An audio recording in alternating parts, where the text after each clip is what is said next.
తూర్పుగోదావరి జిల్లాలో దారుణం జరిగింది. దోసకాయపల్లికి చెందిన ఆనంద్ను దారుణ హత్య చేశారు. కుటుంబ సభ్యులు పోలీసులకు సమాచారం అందించారు. పోలీసులు ఘటనా స్థలాన్ని పరిశీలించి ఆనంద్ని సొంత బావమరిది హత్య చేసినట్లు అనుమానిస్తున్నారు. ఇక కుటుంబ కలహాలతో హత్య జరిగినట్లు పోలీసులు గుర్తించారు. ఈ ఘటనపై పోలీసులు కేసు నమోదు చేసి దర్యాప్తు చేపట్టారు.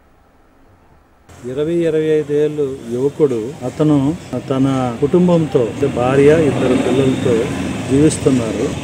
కుటుంబ కలహాలు అంటే ఆయన బావమరిదే ఆయన్ని కత్తిపెట్టి చంపడము దారుణం. ఈ చావుకి కారణం ఏంటంటే ఇంకా మన సొసైటీలో పేదరికం, నిరక్షరాస్యత, తర్వాత నిరుద్యోగము ఇటువంటి దారుణాలు ఉండడం వల్ల మన సమాజంలో ఇటువంటి చెడు సాంప్రదాయాలు మర్డర్ జరగడము లేదా మర్డర్కి ఉపక్రమించడము ఇటువంటి ఇబ్బందులు తలెత్తున్నాయి.